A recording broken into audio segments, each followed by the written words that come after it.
Hello everyone!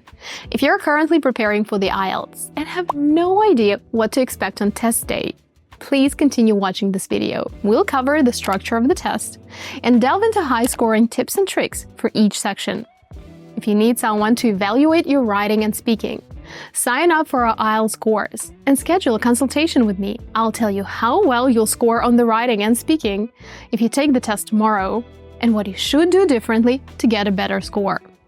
Let's get started. The IELTS test has been around for quite a while, and there are tons of prep resources and strategies available online. However, many students still fail to get the score they need on their first attempt. Why is that? First, many aren't familiar enough with the structure of the exam. They don't know what to expect on the day of the test and can't anticipate the traps the IELTS creators have prepared for them. The second problem is not knowing exactly what to do to get a high score. As part of our IELTS prep course, I evaluate students' speaking and writing responses.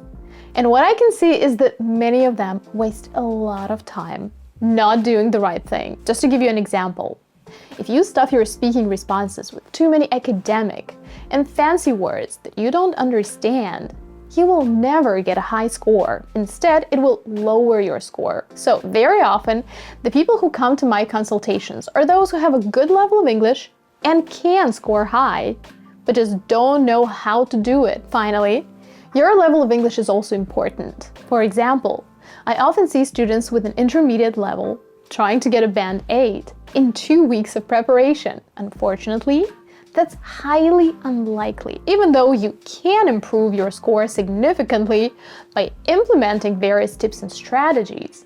You can't quickly attain a band 7, 8, or 9 if your level is poor. We've prepared a free PDF file with advanced vocabulary for speaking and writing. In fact, these words will help you improve your score in every section. You can find the link to the PDF in the description below. So, what should you do to get your dream score on the IELTS test? Hello and welcome to our IELTS preparation guide.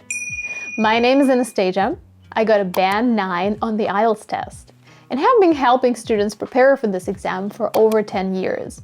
In this video, I'll walk you through the key points to help you excel on the IELTS exam and achieve the score you need. The first thing you need to do is decide which type of the IELTS test you want to take. There are two main types of IELTS: IELTS General Training and IELTS Academic. If you're not sure about the difference between the two, IELTS Academic is for people who want to study in an English-speaking country, while IELTS General Training is for those who want to live and work abroad. Simply put, IELTS Academic tests your ability to study in English, and IELTS General Training tests how well you can use English in everyday situations. Second, to score well on both the IELTS General and IELTS Academic tests, you need to be familiar with their structure. Both tests consist of 4 sections: listening, reading, writing, and speaking. The listening and speaking tests are the same for both IELTS Academic and IELTS General Training, but the reading and writing tests are slightly different. Let's take a quick look at what to expect on both tests. The listening section is the first section of the test. Again, it's the same for both IELTS General and IELTS Academic. It consists of 4 recorded monologues and conversations with 10 questions after each monologue or conversation. It usually takes 30 to 40 minutes. A very important note: you will only listen to the tape once, so you need to be very good at multitasking and answering the questions as you listen. Next comes the reading section, which is slightly different for the IELTS General and IELTS Academic tests. For both tests, this section lasts 60 minutes and consists of 3 parts, each more difficult than the one before. There are 40 questions in total, and the types of questions are the same for both tests. However, the main difference between the 2 tests is the number and length of the passages you have to read, as well as their topics. While the IELTS Academic has more challenging academic passages, the IELTS General Training has passages and topics related to everyday life and work. In the writing section, there are 2 essays for IELTS Academic and 1 essay and 1 letter for IELTS General. These are known as Task 1 and Task 2. Task 1 can be a letter or an analysis of a diagram, while Task 2 is a typical essay and is the same for both types of the test. Finally, the IELTS speaking section is divided into 3 parts. In part 1, you will be asked questions on 2 different topics related to your life. In part 2, you'll have 1 to 2 minutes to speak on a given topic. Part 3 lasts 4 to 5 minutes and includes more questions related to the main topic of part 2. You'll have to give longer answers, often up to 1 minute or more, with many details. Now that you know about the 2 types of exams available and how they're structured, your next step is to carefully study all the question types you'll encounter in each section and strategies for approaching them effectively. This is a crucial step. Even native speakers struggle with the test if they don't have a good understanding of the question types. Unfortunately, we don't have time to cover the question types in this video because there are many of them and each has its own strategy. Instead, I'll focus on the most important tips to help you succeed in the IELTS test. However, if your exam is approaching and you need more guidance, enroll in our IELTS prep course and learn everything you need to know about the test. You'll find all the information you require presented in a clear, understandable, and concise way. If you're interested in having your speaking and writing skills evaluated, choose the Pro package. The promo code link is in the description below. And of course, don't forget to practice. Consistent and focused practice is the key to IELTS success. Take full-length practice tests under exam conditions to simulate the real test environment. Be sure to choose your practice materials carefully and use official resources. Why do you need this? Because by practicing regularly, you'll not only get used to the structure of the test, but you'll also learn to apply all the strategies and tips effectively, and maybe even adapt some of them to suit you better. It's important to understand that even some of the most effective strategies that work for many students may not work for you. And the only way to find out is to take regular practice tests, apply different strategies, and see how your test score changes. Now, it's time for the tips and tricks. Tip 1. Choose the prep materials that suit your situation. If you plan to take a paper-based test, use authentic practice tests from Cambridge English Language Assessment. If you're taking a computer-based test, try the sample computer tests on IELTS.org before your exam. This way, you'll get used to the interface and won't make mistakes just because you're too stressed out. Tip 2. When practicing at home, always give yourself less time than IELTS allows. This will help you develop good time management skills. For example, instead of setting the timer for 60 minutes for the writing section, set it for 50 minutes.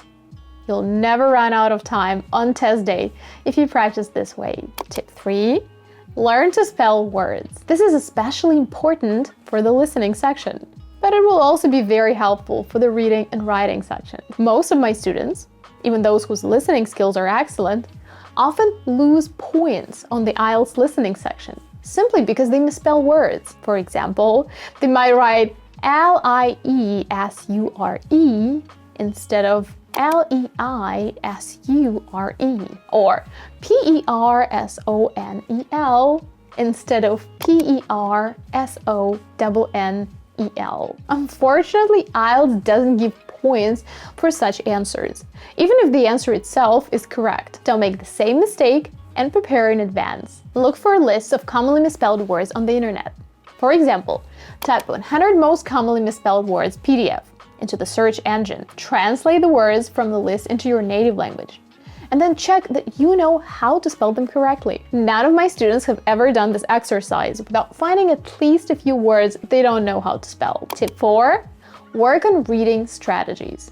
As you may have guessed, this is relevant to tackling the IELTS reading section. So, in addition to learning the question types and strategies for them, you should study and then work on reading strategies. The 2 most common ones are skimming and scanning. In simple words, skimming means looking quickly at the text to get a general idea of what it's about. For example, you might skim the synopsis of a movie to decide whether or not you want to see it. Now, scanning is about searching text for specific information or keywords. You don't read everything. Instead, you look for keywords, phrases, or numbers that match what you are looking for. Mastering these strategies will help you find the right answers faster and ensure you stay within the time limit. Tip 5. Study the assessment criteria for the speaking and writing sections. To find them, simply type IELTS Combined Assessment Criteria PDF into the search engine. The first result you'll get is a PDF file with tables explaining the assessment criteria. There are 4 assessment criteria for the speaking section: fluency and coherence, lexical resource, grammatical range and accuracy, and pronunciation. There are also 4 assessment criteria for the writing section: task achievement, coherence and cohesion, lexical resource, and grammatical range and accuracy. Why is this important? It's because you need to understand what the examiner is looking for in your answer in order to get a high score. For example, does frequent repetition matter in your speaking response? Does punctuation matter in your writing response? The scoring criteria answer all of these questions. Tip 6 is about speaking. You see, to speak fluently and coherently on a variety of topics, you need to learn to connect your ideas smoothly and avoid hesitations and pauses. One of the ways to do this is to add logical connectors to your speech. These include conjunctions, prepositions, and transitions. To practice, make a list of them. For example, even though, while, as a result, unless, as soon as, consequently, and then think of ways to incorporate them into your speech. Do this every time you practice the speaking part. Record yourself and make sure these words sound natural, not forced. With practice, they'll become an integral part of your speech. Tip 7. Use complex, compound, and complex compound sentences in the writing section. Learning to do this is a game changer. It will increase your score for grammatical range and accuracy, which makes up 25% of your writing score. And it'll help you avoid punctuation mistakes. I need to score a 9 on the IELTS listening section in a few days, and I have no idea where to start. No matter how many practice tests I've done, my score always stays the same. I don't understand how to listen to the recordings and answer questions at the same time. Most of my mistakes are spelling mistakes. How am I supposed to remember how to spell all these words? Okay, these are just a few of the typical problems IELTS students have when it comes to IELTS listening. Having taught IELTS for over 10 years, I've seen many different types of students. Some of them were intermediate learners. Some had lived in Canada and the US for over 20 years. And some were English teachers who wanted to get their degrees abroad. Of course, they all had different problems, but most struggled with correctly spelling answers, keeping up with the recording, multitasking, staying focused under pressure, and staying on time. So, I decided to dedicate this video to all future IELTS test takers who want to score high on the listening section of the IELTS test. By the end of this video, I hope you'll understand that the IELTS listening is not as scary as it seems and will feel equipped with all the necessary tools and knowledge to tackle it effectively. So, welcome to our comprehensive guide to excelling in the IELTS listening section. It's important to realize that your IELTS listening score, just like the score you get for any other section of a language test, depends largely on your level. If you're an intermediate student, your preparation plan will be very different from that of an advanced English learner. You'll need to work on refining your listening skills and expanding your vocabulary. So, the first thing you want to do is determine your listening level. As I said, this is an important step in creating your IELTS listening study plan. To do this, take 2 or 3 listening practice tests from IELTS.org, British Council, or Cambridge Prep books, and calculate your average score. There are 40 questions in the IELTS listening section. If you get 35 to 36 or higher, your listening skills are very good, and you should focus on the structure of the test, study the different types of questions, maybe brush up on your spelling, and of course, practice with the IELTS listening tests. If you answer 30 to 31 questions correctly, your band score will be 7, and you'll be considered a good user of the language. This means that you can still work on the IELTS listening, but you should also improve your listening skills at the same time. I'll show you some things you can do later in this video. If you get about 23 to 25 questions right, you're a competent user. which means you should focus on improving your level first and then approach the IELTS test. Of course, it also depends on the score you're aiming for. If your target score is 6.5, you don't need to study as much as someone who wants to get a 9. We'll talk about your next steps in a few seconds. But first, I want to share with you a project that I'm personally very proud of, our new IELTS test guide. When I was planning the content, I was thinking about what to include in this guide, because there is so much free information out there these days, and yet hundreds of students are still not getting the results they want. So I decided that instead of just giving you a lot of theoretical information about the test, I'd create small tasks, exercises, and tests that will really help you improve your skills. And this, by the way, is what you must do for your IELTS preparation. Studying information is important, of course, but you also want to practice and apply all that knowledge. So, I've organized the theoretical information into tables, graphs, and spreadsheets to make it easy for you to understand. That way, you won't have to search all the official websites to find answers to your questions. Then, I created lots of fun and practical activities to help you actually work on the skills we cover.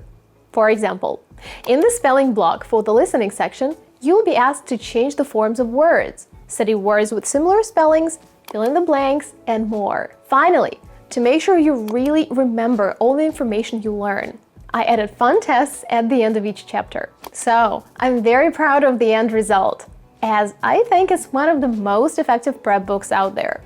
And I'm sure that having such a guide will be of great help to those who want to prepare for the test in a short, effective, and fun way. Personally, I wish I had a similar study guide when I was preparing for the test, because it would have made my life so much easier. I'll leave the link to the guide in the description. Feel free to check it out. Now that you've figured out what your level is, it's time for the next 2 steps. Study the structure of the listening section and its question types. The IELTS listening section is the same for the academic and general training tests, so you can use the test from both versions to practice. The section is only 30 minutes long and consists of 4 parts. And as you already know, there are 40 questions in total. Each part is a recording. They are usually given in this order: a conversation, a monologue, another conversation, and another monologue. For example, you might first hear a phone conversation between a job seeker and the Human Resources Department. Then, a tour guide talking about the museum. Then a teacher and 2 students discussing origami as a learning tool. And finally, a lecture on the French writer Victor Hugo. Some important facts to remember about IELTS listening. You listen to each recording only once. Questions always come in order. So you'll hear the answer to the first question at the beginning of the recording, and the answer to the last question at the end of the recording. You can take the test on a computer or on paper. For the IELTS computer test, there is no extra time to type in your answers. If you're taking the IELTS paper-based test, you will have 10 minutes to transfer your answers to the answer sheet at the end of the section. Use this time wisely to carefully transfer your answers and check your spelling. Remember, this is the moment to make sure there aren't any spelling mistakes, as they will cost you points, even if your answer is correct. The typical questions you'll find in this section are multiple choice, matching, plan, map, diagram labeling, form, note, table, flowchart, summary, or sentence completion, and short answer questions. Study the strategy for each of these questions carefully, as it will help you feel more confident on test day. Again, while knowing the strategy for each question is really important, you should also remember that if your listening skills and vocabulary are not up to par, no amount of strategies and tips will help you. So let's move on to step 3. Improve your listening skills and vocabulary. There are a few simple things you can do to improve your listening skills and expand your vocabulary. First, listen to audiobooks or podcasts non-stop. Don't set aside a specific time for this practice. Just get into the habit of listening to something in English whenever your brain isn't busy. So, when you're stuck in traffic, doing chores, walking the dog, or just working out at the gym, turn on an audiobook or a podcast that you enjoy and just listen. In our video about the speaking part of IELTS, I talked about the importance of exposing yourself to quality English.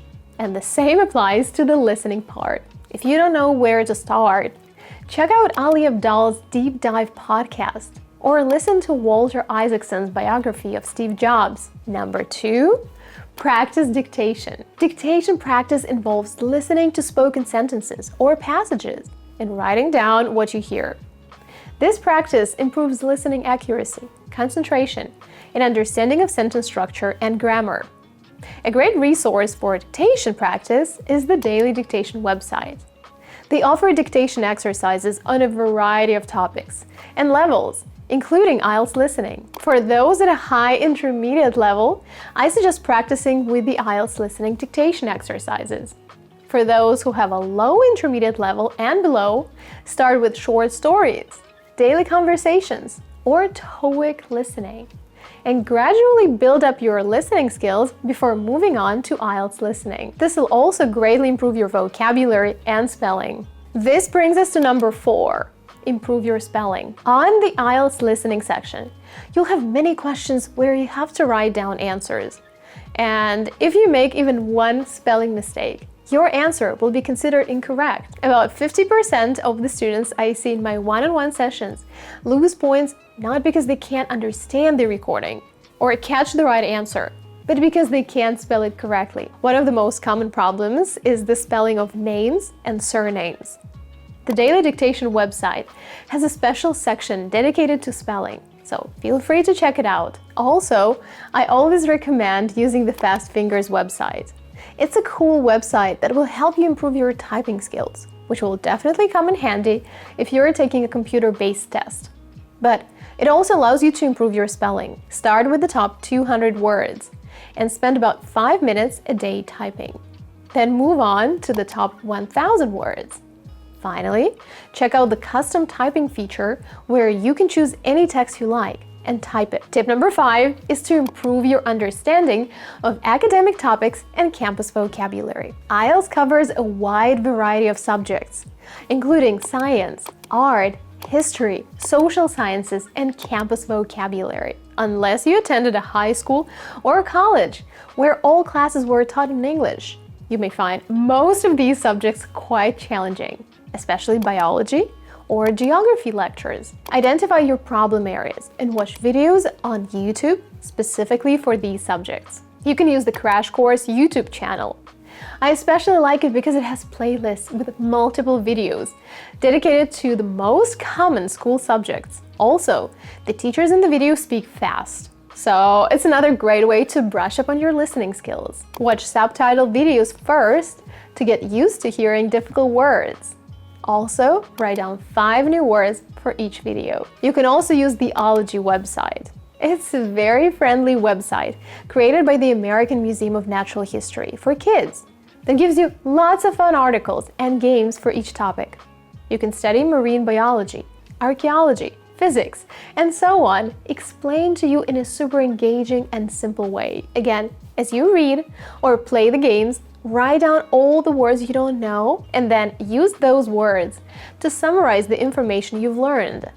In my one-on-one sessions, I always make Quizlet sets with topic-specific vocabulary for my students and create tests with these words to make sure they are exposed to the new vocabulary as much as possible. You can come up with sample sentences using the new words to help you retain them. Campus vocabulary is necessary for conversations related to college life. You can find many lists on vocabulary.com. If you don't know words like major, prerequisites, counselor, assessment, eligible, you should definitely study campus vocabulary. Track your progress. Be sure to write down all your test scores to see if you're improving or not. Not only will this motivate you to try harder, it will also help you calculate your average score right before you take the test. Also, write down new vocabulary and keep it in one place. This can be a real notebook or notes on your phone. Seeing how many new words you've already learned is extremely rewarding. And keeping them in one place makes reviewing them much more convenient. 7. Identify keywords and think of possible paraphrases and synonyms. You'll always have some time to review the questions before the recording begins. During this time, focus on identifying keywords that will help you find the right answer as you listen. Pay attention to details, such as times, places, and names. For example, if the question is about what happened in 1989, you will need to listen carefully for that date. Also, be prepared for synonyms, paraphrases, and restatements. The question may ask about the student's grades in school, but in the recording, you'll hear that he or she was an A student or graduated with honors. This information does not have the same keywords, but it provides the answer to our question. 8. Predict answers. For multiple choice questions, you may want to try predicting possible answers. This will help you listen more actively and also allow you to catch the right answer. 9. Maintain calm and focus. While this may seem like a basic tip, I see hundreds of students who panic when they miss an answer. So stay calm and focused throughout the test. If you miss a question, stay calm and concentrate on answering the next questions correctly. If you panic, you'll lose your concentration and score much lower. Confidence and composure are essential for success. So approach the test like a robot, mechanically and calmly. 10. Practice with authentic materials. As I mentioned earlier, it's important to practice with realistic materials that closely resemble the actual test. Use sample tests and recordings from reputable sources to simulate test conditions and build confidence. These include IELTS.org, Cambridge Prep Books, and the British Council website. 11. Analyze listening transcripts. To ace the IELTS listening, you need to understand the structure of conversations and lectures. Take the time to analyze the transcript of each practice test you take. You can use the Daily Dictation website to help you do this. This is especially true for lectures, which are usually more difficult to follow. Pay attention to how the ideas in the lecture are connected. Think of yourself as the professor giving the lecture. How would you organize it? What would come first? What would come second? How would you explain a difficult concept to someone who does not understand? Pay special attention to transitional and signal words by analyzing their function in the text. In today's lesson, I decided to talk about 10 essential things you should do to ace the IELTS reading section. But first, let's start with some typical problems that don't allow you to get a high score. The first and most important mistake is that very few students actually work on developing their reading skills. No matter how many strategies and techniques you learn, if your reading level is poor, you'll have a hard time getting a high score in this section. The second most common mistake is not studying the question types. I'm not saying that you can't score high on the test without knowing every single question type and the strategy for it. In fact, I've seen students do that. But it's absolutely true that studying the types of questions you'll see on the test and how to approach them correctly will save you a lot of time and nerves and allow you to get a higher score. Finally, many students forget that practice is key.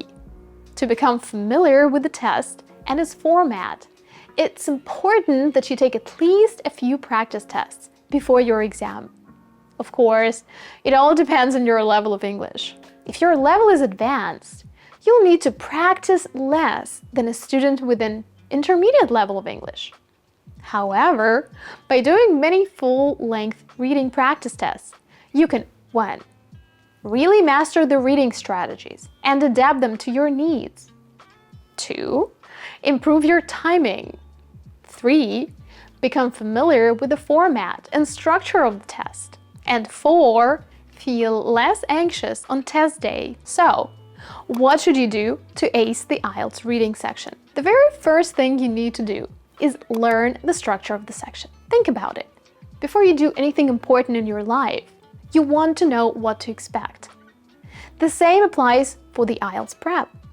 In the IELTS reading section, you'll have 60 minutes to complete 40 questions. There are 3 sections on the reading test, so you want to spend no more than 20 minutes on each section. However, as the test progresses, the sections increase in difficulty. So make sure you spend less time on the first section, a little more on the second, and even more on the third. Second, make sure to take a full-length reading test to estimate your current score. This will help you understand where your preparation begins and what your major challenges are. Third, on the day of the test, don't spend too much time on one question. You can totally do it when you practice, especially if you just started and some question types are still relatively new for you. However, if you find a question particularly difficult on test day, don't dwell on it for too long. Move on to the next question and come back to it later if you have time. Number 4, work on your reading skills. IELTS Reading tests skills such as skimming, scanning, and reading for detail. Practicing these skills is a very important aspect of the test, which, as I said, is often forgotten by students. They might spend hours trying to figure out the best tips and tricks to help them get a high score, while they tend to forget that it's their reading skills that are being tested in the first place. Let's quickly review what skimming, scanning, and reading for detail mean. Skimming, which some people call skim reading, is when you quickly look through a text to get a general idea of what it's about. Imagine you're reading a very interesting book, and there are only a few chapters left. However, it's after 3 a.m. and you should have been in bed a few hours ago. But you still want to know where the main characters will end up. So you'll quickly flip through the pages, trying to get the main idea. And that's called skimming. We often use skimming to get the main idea out of a long text that you don't want to read. Now, scan reading, or scanning, is quickly searching the text for specific information or keywords. You don't read everything. Instead, you look for keywords, phrases, or numbers that match what you're looking for. Imagine you're trying to find a phone number in a directory. You don't read every name, you just scan until you find the one you want.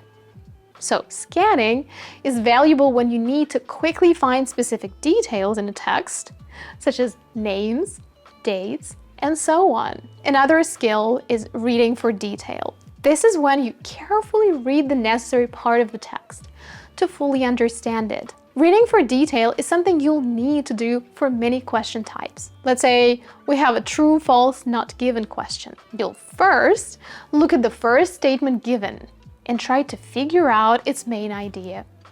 Then you'll identify keywords and think of possible paraphrases and synonyms for the rest of the words. As with any skill, I recommend practicing reading techniques as much as possible. For example, you can use the University of Victoria's Continuing Studies website to get great timed reading exercises for both skimming and scanning.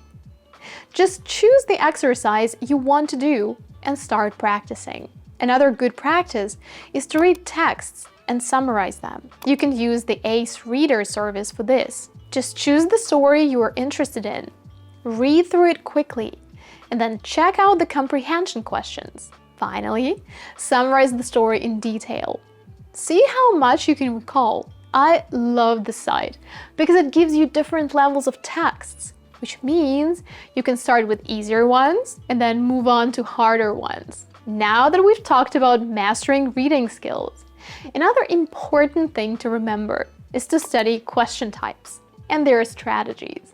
For example, in a summary completion question, you should start by carefully analyzing the incomplete sentences before reading the text. Analyze the keywords and think of possible paraphrases, and then scan the text to find the answer. Number 6, study synonyms. Sentence completion, true, false, not given, and many other types of questions require you to know synonyms for various words. Knowing synonyms helps you predict the correct answers, and improves your understanding of the text. I usually create matching tasks for my students where they have to organize words and their synonyms into groups. You can use vocabulary.com to learn synonyms. It provides great word explanations, along with a list of the most common synonyms. You can also play games on the ABCYA website or the Bamboozle website. Let's do a little test. In the comments below, write down as many synonyms as you can think of for the word important.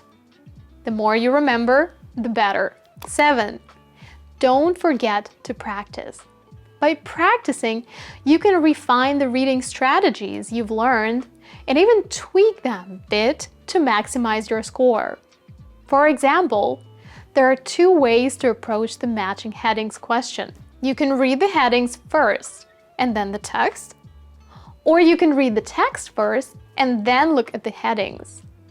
Personally, I use the first strategy more often, as do most of my students. However, I've had a few people who prefer to read the text first and then look at the headings. There is no right or wrong way to do this. Both strategies are perfectly acceptable, and the important thing is which one works best for you. This is why practice is so important. 8. This is another thing I often ask students to do in one-on-one sessions. When you first start practicing, verbalize all the steps you take to approach each type of question. For example, now I'm going to read the statement and understand its main idea. The main idea is 10, 10, 10. Now I'm going to analyze the keywords. I think they are 10, 10, 10, and so on.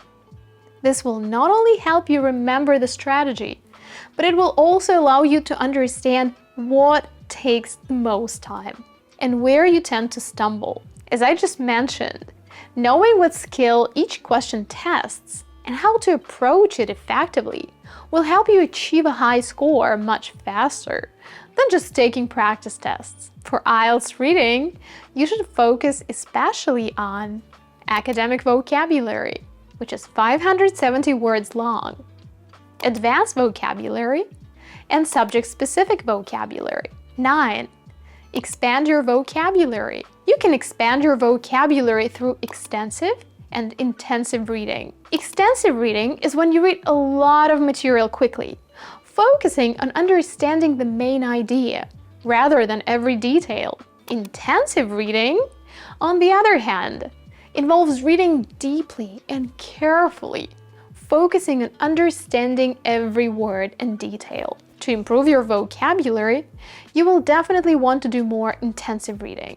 However, you can combine the two for even better results. I remember when I was studying Italian, I'd start by reading a book I was very interested in without translating any words, trying to understand as much as I could. I would read very quickly, concentrating only on the main ideas. Then, I read the same book again, but this time I didn't rush and translated many words I didn't know. You can also use these new words to summarize what you've read. You'd be surprised, but it will expand your vocabulary a lot. Also, you'll remember the new words better because you're learning them in context, not just memorizing lists. Just make sure you choose interesting content. If you're a fan of vocabulary lists, try vocabulary.com or Quizlet. Finally, always give yourself less time than IELTS allows.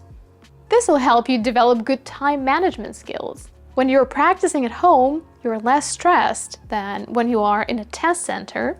So make sure you can complete each section faster than necessary. For example, instead of setting the timer for 60 minutes, set it for 45 to 50 minutes. That way, you'll never run out of time on test day and you'll be much less anxious. Welcome to this comprehensive guide on how to ace IELTS writing.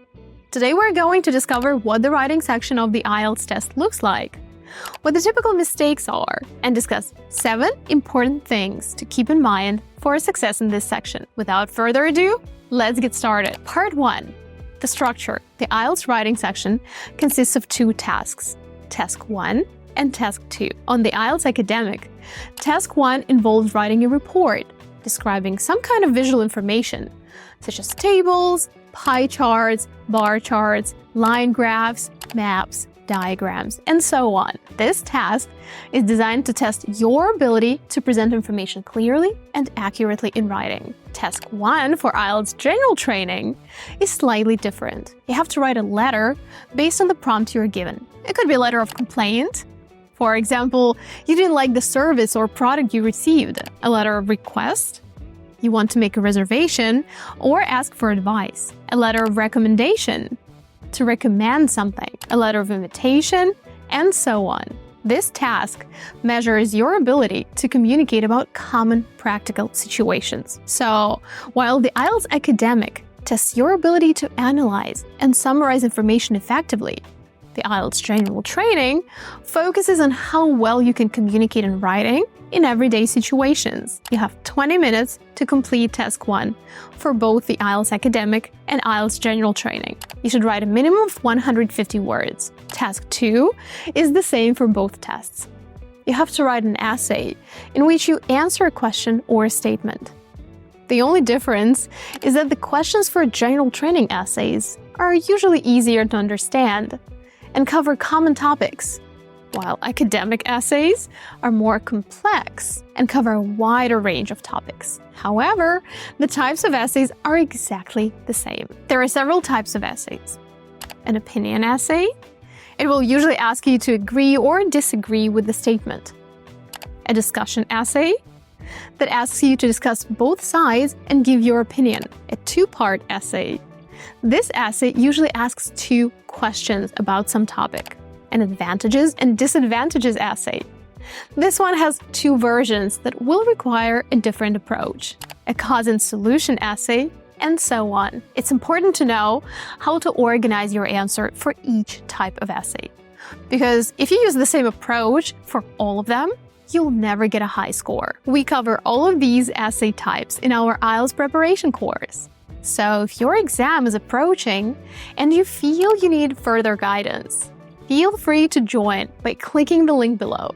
As a former IELTS test taker, I know how frustrated and disoriented you may feel right now because there is so much information out there and you don't know where to start. That is why we have organized all the information in the writing module in a clear and easy to understand way. We'll practice writing the ideal introduction, learn how to brainstorm effectively, find out how to approach each essay type, and what to do to get a high score on test day. We'll also provide you with templates that will make writing an essay much easier. If you already have experience with the writing section, choose the Pro package and get your speaking and writing assessed. Now, Task 2 is longer than Task 1 and requires you to write at least 250 words. You have 40 minutes to complete it. Let's move on to Step 2. The typical mistakes students make when preparing for the IELTS writing section. The first mistake is to write less than the task requires. If you write less than 150 words for writing Task 1 and less than 250 words for writing Task 2, you won't be able to develop your ideas well enough and will lose points. In fact, in the past, this would automatically give you a 5 for task achievement. But this rule is no longer applicable. However, to get a high score, I'd recommend writing about 175 to 185 words for writing Task 1 and 275 to 285 words for writing Task 2. Another mistake is to write too much. Some students think that the more ideas they include in their essays, the higher their score will be. In fact, you won't get a high score just by writing a longer essay. Although there is no upper limit on IELTS writing, what I often see is that exceeding the word limit of 300 words for writing Task 2 and 200 words for writing Task 1 often results in 1. Students making more mistakes because they can't proofread their essays carefully enough. 2. Adding too many relevant sentences that don't contribute to your essay. Remember that effective writing is all about getting your message across in a concise and clear way. So don't add too many sentences just to impress an examiner. Aim for 175 to 185 words for writing task 1 and 275 to 285 words for writing task 2. 3. Memorizing sample essays. You may not believe it, but there are many students who simply memorize model answers and use them on the day of the test. Well, this will most likely result in a low score. Examiners aren't stupid, no matter how many essays you memorize. If you use a memorized model answer on the day of the test, the examiner will see that it doesn't match the topic and will lower your score. Mistake number 4, not analyzing the question before you start writing. This applies to both task 1 and task 2. When you write them, make sure you spend at least 5 minutes analyzing the prompt and thinking about what to include in your answer. This will help you write faster later, address all the points in the prompt, and ensure that you don't go off topic. Mistake number 5, copying the text from the prompt. This is a very common mistake.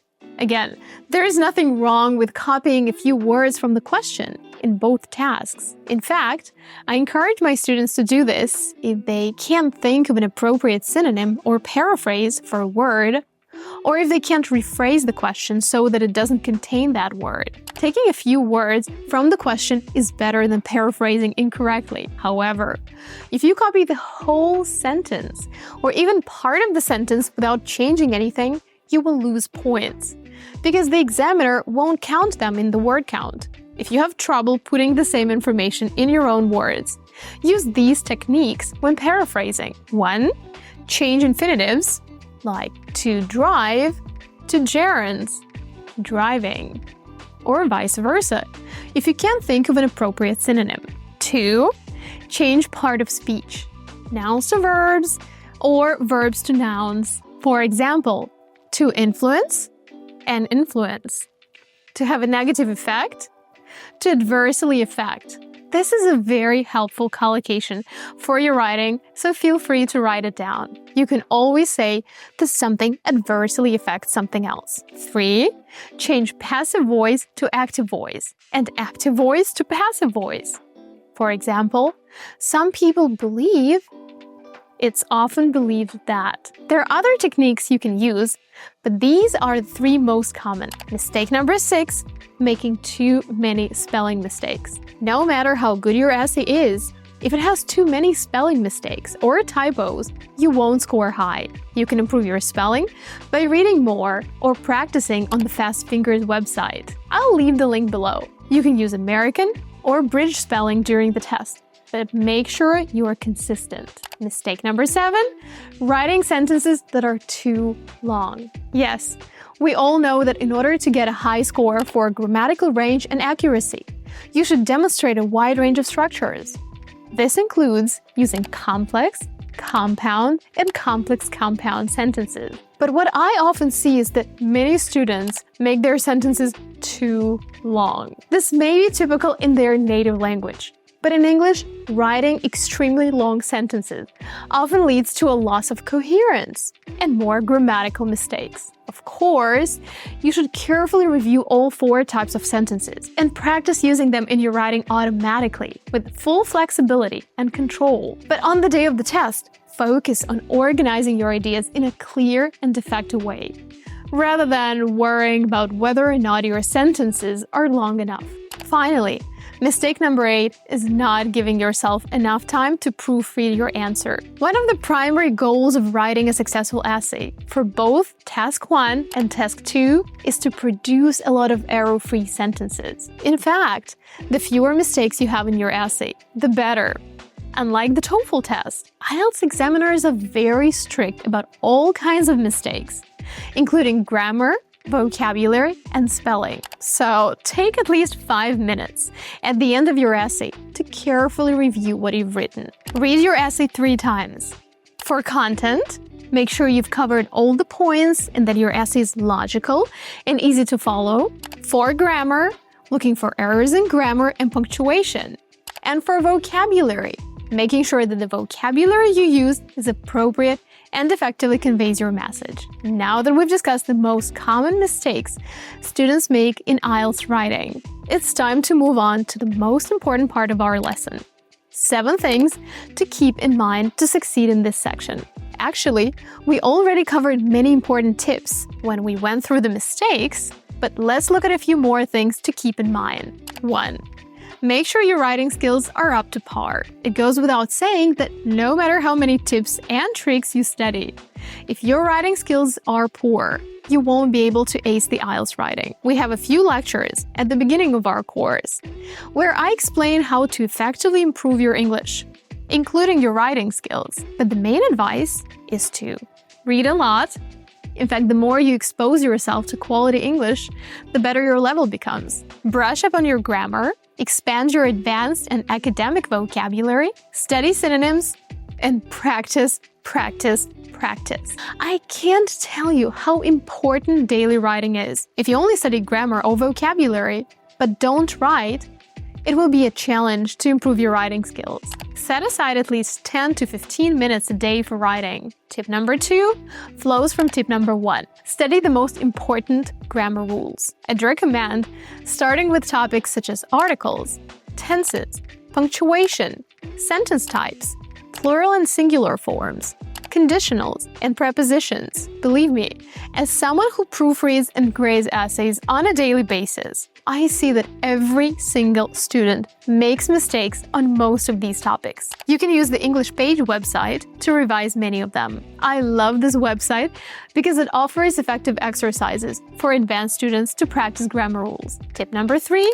Study synonyms and paraphrasing. As we just discussed, you'll need to efficiently paraphrase the questions for Task 1 and Task 2. To do this, you need to be good at paraphrasing. To practice, simply take a paragraph from any article and try to rewrite it in your own words. You can also use the Excelsior online writing lab for fun paraphrasing exercises. Here are some important paraphrasing techniques. Start the sentence at a different point than the original. Use synonyms. Change the sentence structure. Try switching from the active voice to the passive voice, and vice versa. Break up longer sentences, or combine shorter ones. Speaking of synonyms, when writing an essay, you should not only know synonyms for the word you want to change, but also be able to use them well. For example, some synonyms are very important are crucial, essential, pivotal, vital, key, indispensable, integral, and so on. Does this mean that I can just use all of these words in the same context? Not really. The same goes for any new words you learn.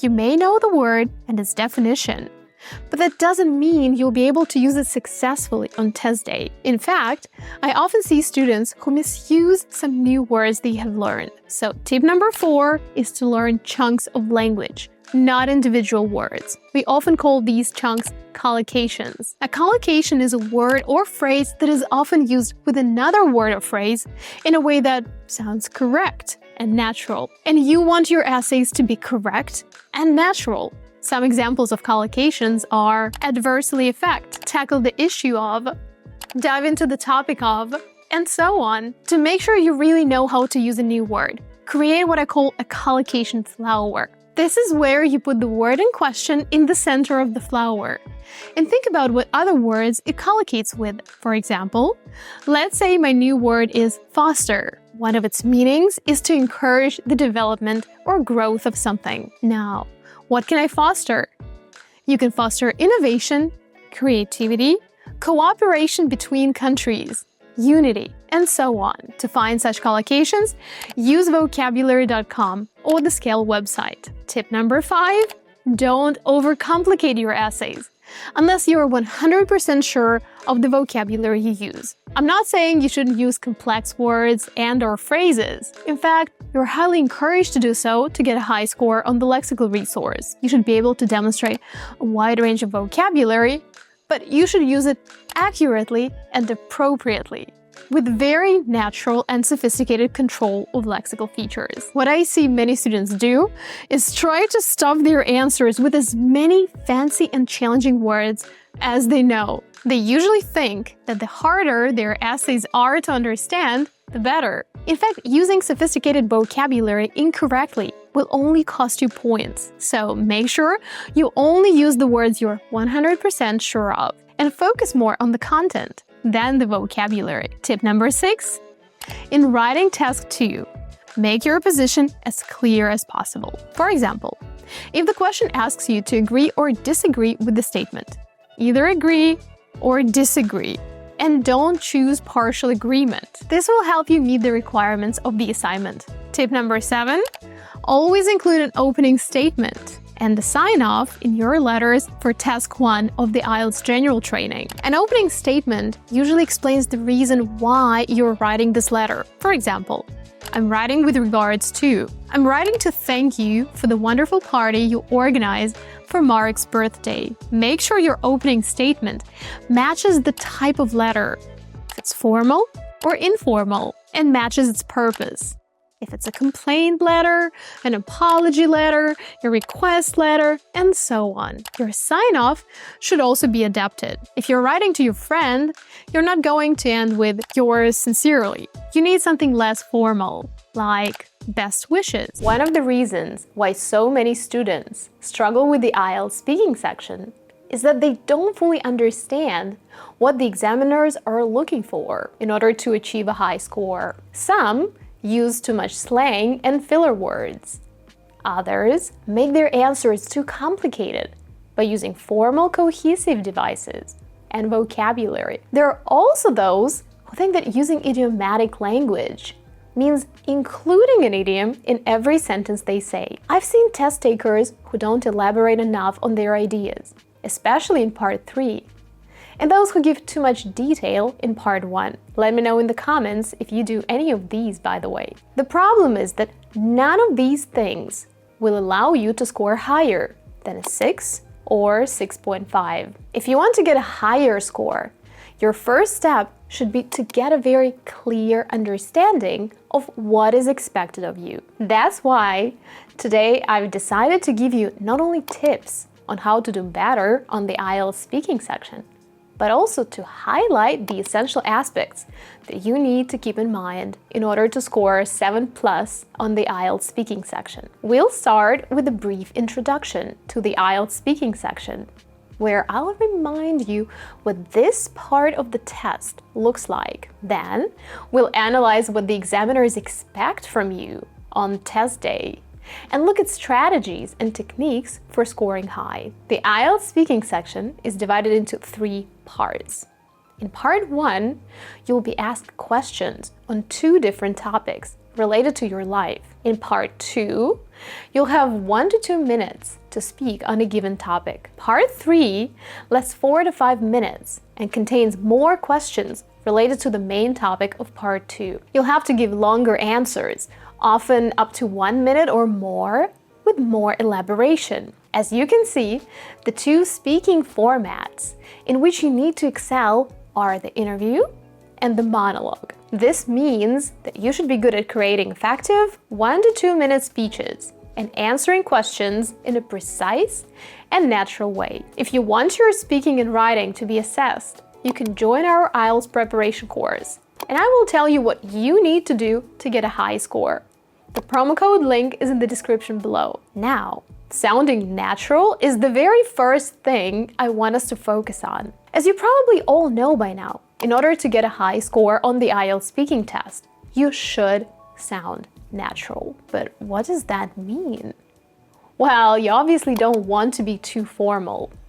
For example, you don't want to use formal linking words like furthermore, to exemplify, hence, and so on. You also don't want to sound too mechanical, like a robot, especially like a very scared robot that is afraid of making the slightest mistake, and when it does, it's so scared that it cannot say a word or starts stuttering uncontrollably. However, I have noticed that when I tell this to my students, I often get super informal responses, full of slang and filler words. So while you need to sound natural and not too formal, using slang and too many filler words will hurt your score. What about filler words, you may ask?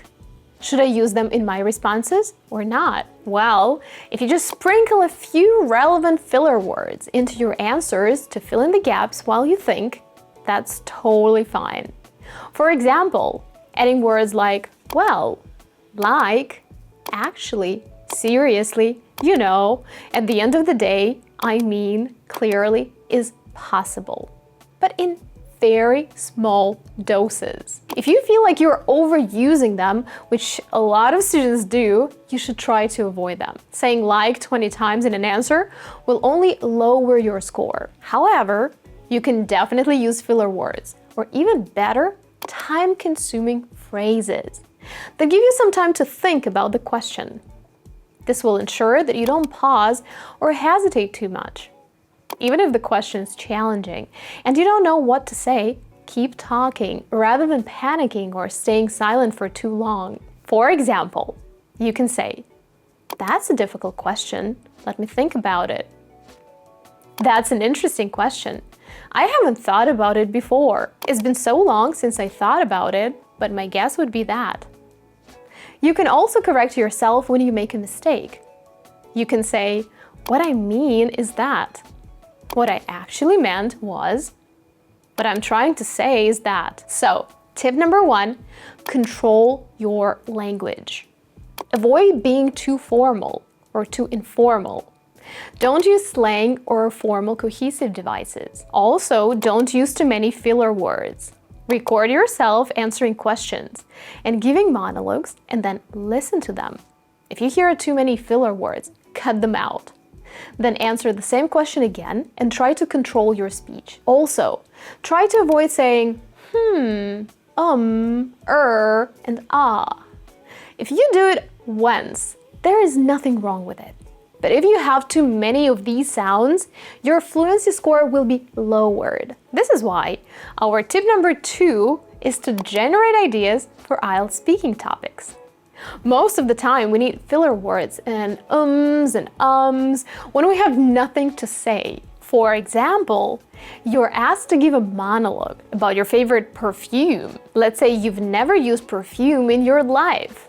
Would it be easy for you to start talking fluently about this topic on the spot? Will you be able to minimize pauses and hesitations? I don't think so.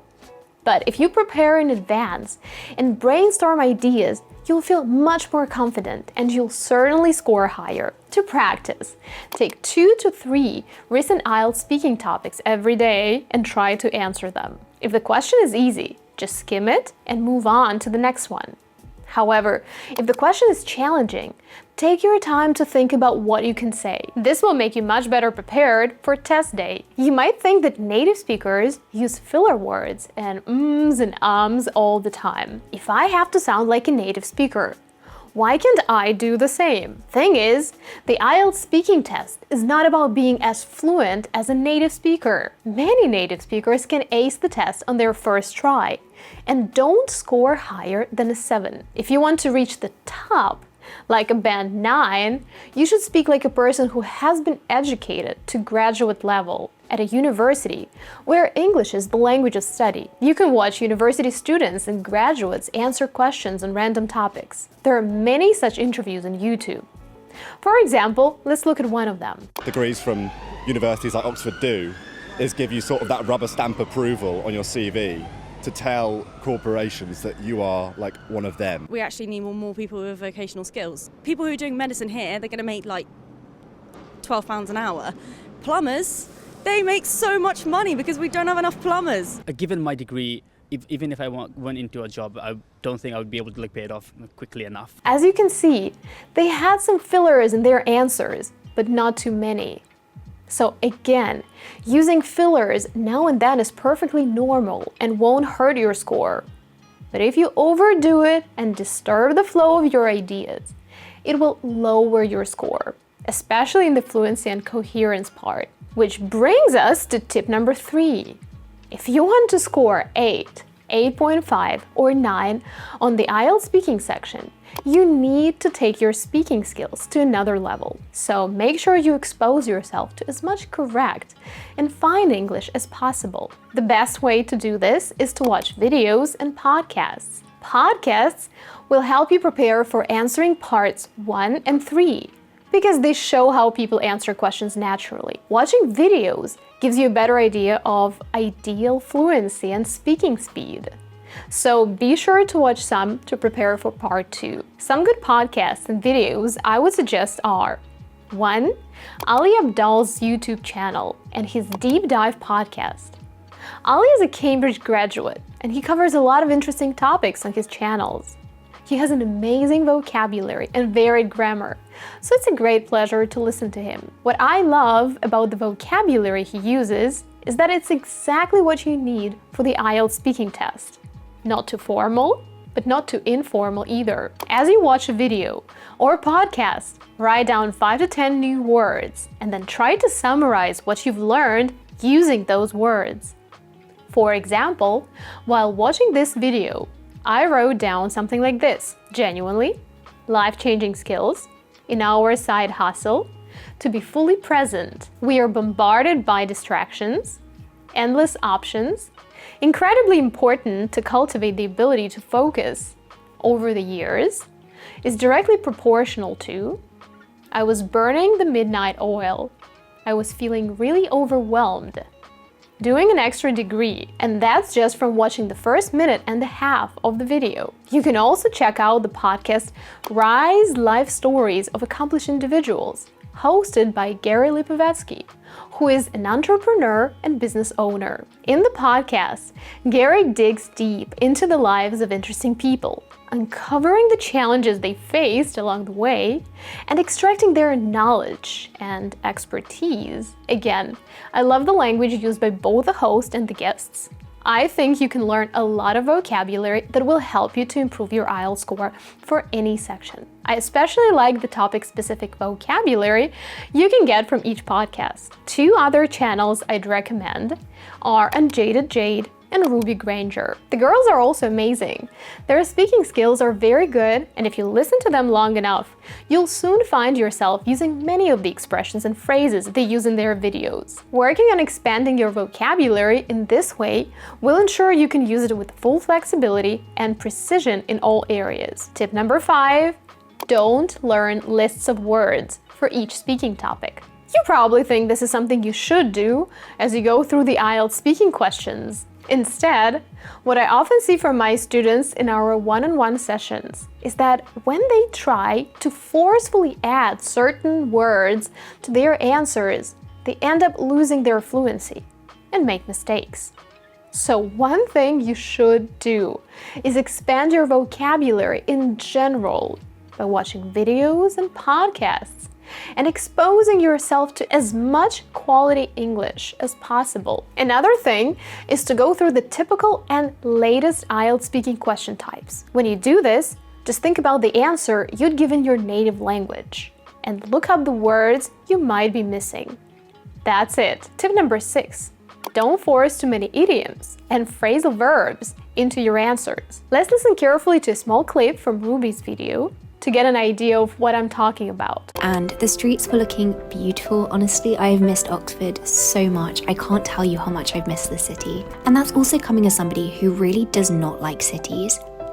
I never imagined myself being excited to go back to a city. Hello, it's Ruby and good morning. I'm back in Oxford now for Hilary term, which is the 2nd term. And I went to the library this morning just to do some personal reading and journaling. Grabbed a coffee. Yes, I am mad because it's an iced Americano, but I really just prefer iced coffee. This was a perfect example of using idiomatic vocabulary. As you can see, she didn't bombard us with idioms or phrasal verbs in every sentence.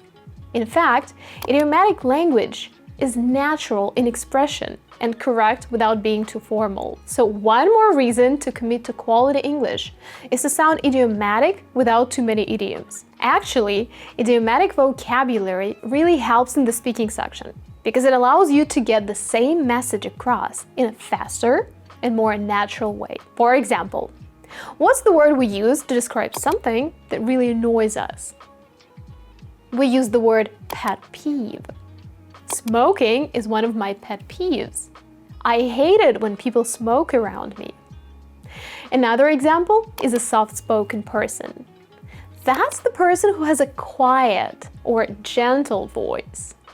Some people have a loud voice, some people have a soft voice, and these people are soft-spoken. Tip number 7, avoid saying a lot in part 1, but elaborate more on your ideas in part 3. While in part 1, you should only give a few sentences in response.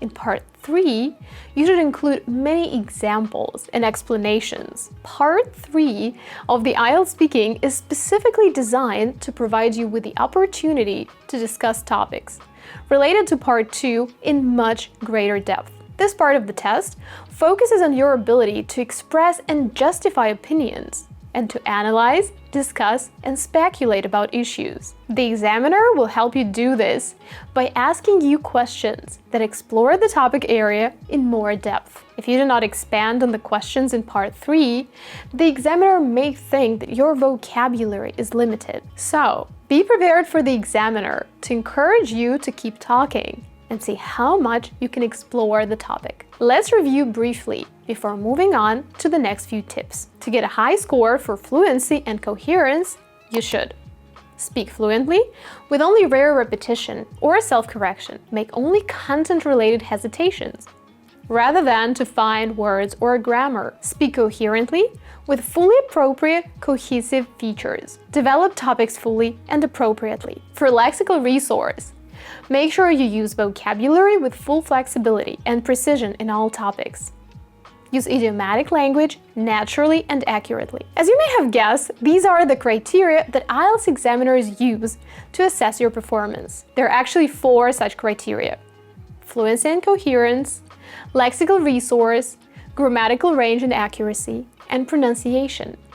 For grammatical range and accuracy, you should use a full range of structures naturally and appropriately, and produce consistently accurate structures apart from slips. So tip 8 is to use different grammar structures in your answers. Now, the important thing is not only to use a variety of grammar structures, but also to use them naturally and appropriately. According to IDP IELTS, it's important that you can match the grammar structure with the appropriate function. For example, if you're describing the situation in your country, you can use present, perfect, and past tenses. When thinking about the future, you should consider introducing conditionals, future tenses, and modal verbs, such as may, might, should, could, and so on. This brings us to tip number 9.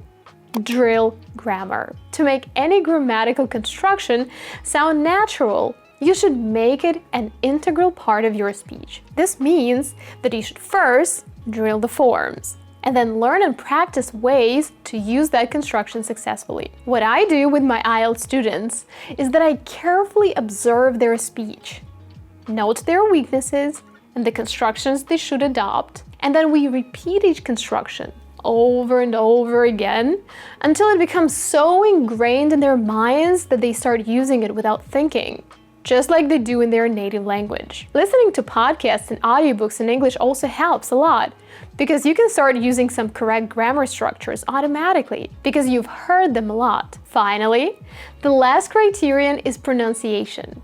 You should be able to use a full range of pronunciation features with precision and subtlety, sustain flexible use of features throughout, and be effortless to understand. The best way to achieve all this is to use the shadowing technique. You can use the Deep English website, where you can listen and repeat, imitating the speaker's intonation, pronunciation, and pitch. Congratulations! You did it! Now you have everything you need to score high on the IELTS.